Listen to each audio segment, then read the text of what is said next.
กราบทักทายสบายดีเพื่อสู่ทุกคนเนาะมื้อนี้ก็เนื่องในโอกาสพ้นไม้ผ่าไม้ทุกคนเลยมาจำฮอดจะบ้านมื้อนี้ตอนนี้คนก็มาหลายเลยทุกคนเลย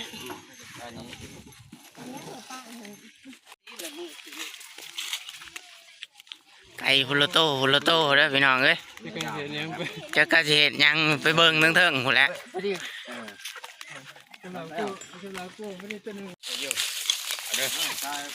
ขึ้นผู้อะไรทุกคนในบ้านนี้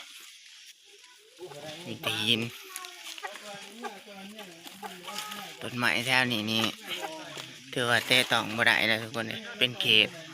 สงวนเขตรักน้องเรียกว่าฮอจะบานแบกทุกคนเลย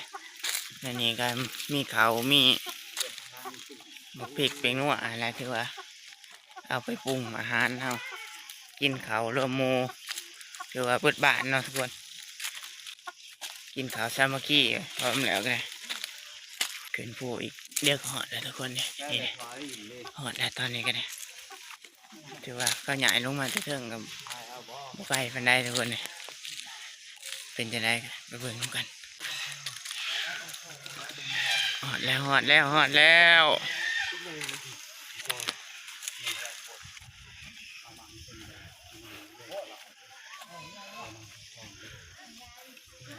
จุดแล้วทุกคนเลยบ้านนี้ก็มีแต่เลือกบอลอยู่เลือกบอลนั่งบอลกินข้าวแล้วบ้าน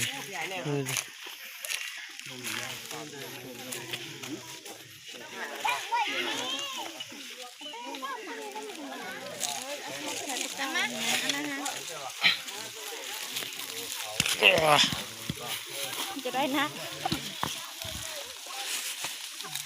นี่จะเป็นไก่ได้ทุกคนเอ้ยมีบ้าของมึงบ้าของเฮาบ้าน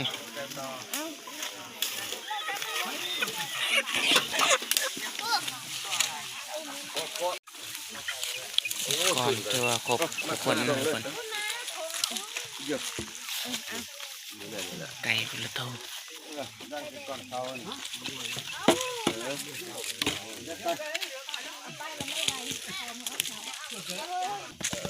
ตอนที่เลยที่นี่ยังเกิดมีเฮาตอนเอาไก่ทุกคนเพิ่นเฉลิมพิธีได้ทุกคน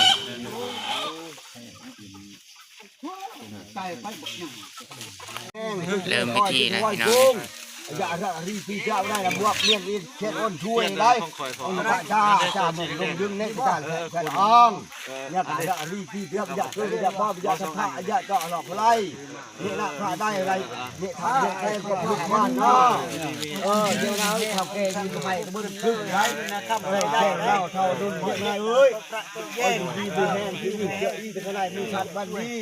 โอ้ยจ้าละแต่จ้ามงลงดึงเน็ตจะโดนบุญบุญเสื้อแห้งได้บดลานมันคนนี้คุ้มครองชมตาเดี๋ยวนะพระได้โอ้ยดีแห้งขึ้นไม่ก้อยที่ถวายกุ้ง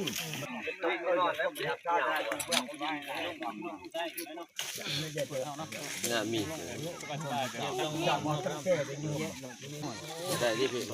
ยินเราเลยทุกคนเลยสิบป่องเลยทุกคนเลยตามมาพอบานเพิ่นนี่จักชิเมื่อไรจักบ่มื้อนี้ชายมากวันนี้หัวเพิ่นเข้าแล้วไก่เด้อเบิ่งเด้อไก่เอาไก่บ้านนี้ใส่ไก่เจ้าบ่แบมตัวเด้อเบิ่งก่อนไก่ตัวนั้นใหญ่ดีว่ะเนี่ยชื่อเด้อไก่ไฟไก่มันเด้อเสือกแดงๆหามาเนี่ยไก่เด้อนี่ไก่เอาเอียบนี่แม่นโน่นให้ย้อนจัดการ3ตู้ไก่เฮามานี่ตู้ไก่เฮา3พี่น้อง3มีของฝากมานำนี่ก็สิของัวขอควายน้ำเพิ่นทุกคนเลยต้องเอาใบอันนี้มาเฮ็ด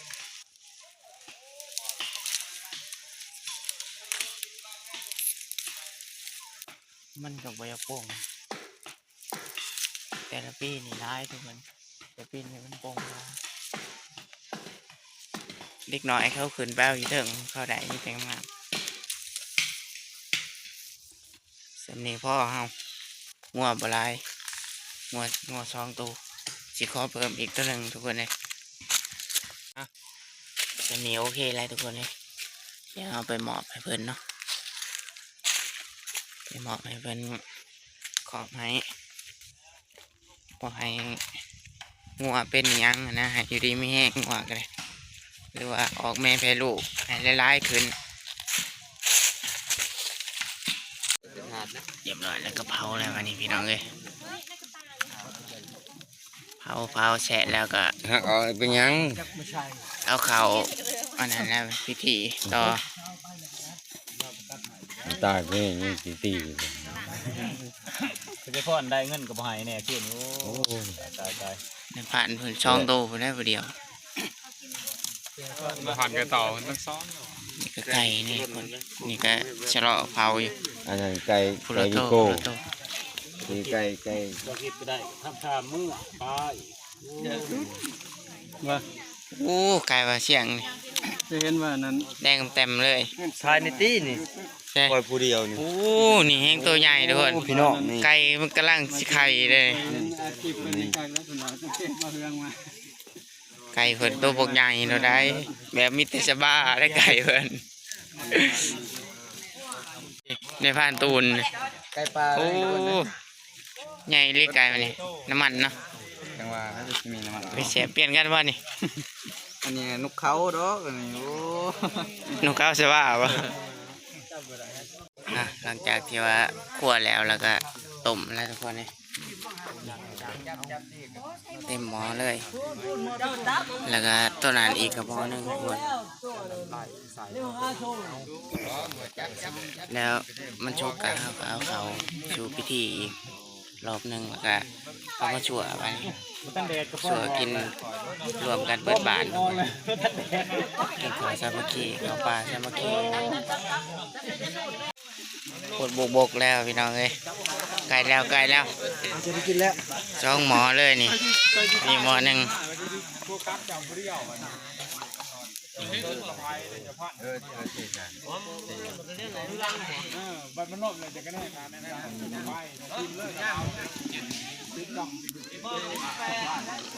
อันหม้อหนึ่งเลยทุกคนไก่ประมาณ26 โตว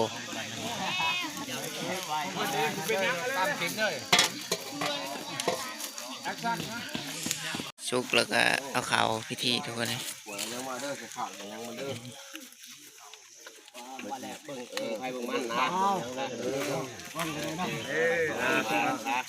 อันนี้ไว้ในหม้อเลยนะบ้านเลยครบเลยในบ้านแล้ว เป็นไก่ทุกคน มาจับไปจำอยู่หันแล้วคงครบเลยเด้อ เข้ามาตัวเป็นในห้องเข้ามา มา เข้ามาเด้อมุดเล็กมันเท่าเข้ามาเชิญเอามาล้างดิเอาไงข้อบอกนะผู้อยู่ออกสู่เวียงไปพอกทหารก็ให้อยู่ดีไม่แห้งแล้วไปคุณต้องรักษาไปคุณพี่ไหนเอามาใช่เลยผู้สิไปสิมาเอามาพี่เด้อ เอาจ่อมาเขาใช่เลยพี่ประตูอยู่นอกนี่แหละเอามาพวกเขาได้เขาได้กำลังสิบอกจะตีจะทาง เตือนคักเน่ จ้าละได้พวกนี้มีบ้างเป็น5 5 6ไปดูได้มันพันเอาไปกินข้าวอยู่ดีมีแห้งจ้าละจ้าไปใช่เรือจ้าด้วยลงขึ้นมาได้จ้าไปละอ้องจ้าได้ว่าได้โอ้ท่านชุดขึ้นแน่ดำแน่เดียวเลยเข้ามาใช่พลื้อชื่อท่านเพียบอยน้องโชคเพียบพวกห้องเต้าลืมเดี๋ยวด่าเล่นก็ได้อยู่เมืองชื่อเล่นก็ชื่อจะว่าโกงเนี่ยการด่าที่เชื่อ อร่อยเลยทุกคนเลยเตรียมแบวไก่แล้วบัดนี้ จิ้วมันเด้อไก่เด้อโอเคเด้อ ใช้ไก่ฮะเห็นใจ ยังมันก็ให้เข้าไปเด้อดีมากเลยบอกยังจำเข้าเรือเอาให้เขาเอาก่อนกูได้อยู่ทั้งแต่ละตัวเอา เลือกเอาไก่ไผ่ไก่มันทุกคนเลยไม้คงไผ่คงมัน เอาแม่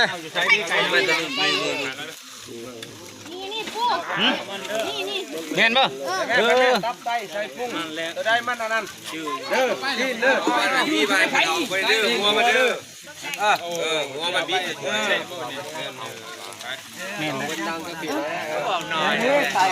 ตีนมันคือเอาเนี่ย ไก่เฮาเว้ย เซ็ตหาไก่อยู่นี่เซ็ต ไก่เฮาบ่โอแม่น บ่จื้อไก่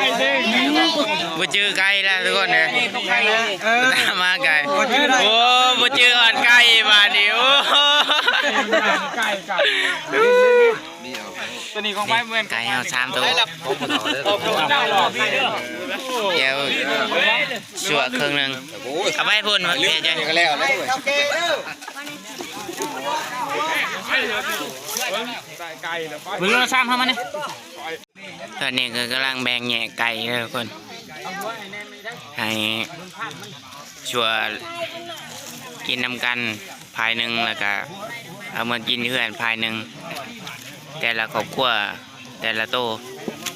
ต้องให้พระเจ้าไปชัวรวมกันภายหนึ่งแล้วก็กินน้ำกันนะทุกคน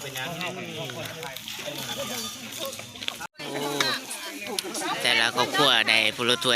ยได้ทุกคนเลยเบิดแล้วมาตักเอาอีกนี่เอา3ครอบครัวก็3ถ้วยเนี่ยไปคุณก็ได้อ่ะ มาพี่น้องกินข้าวมาสัวไก่เบิดแล้วไปเอาอีกครับว่า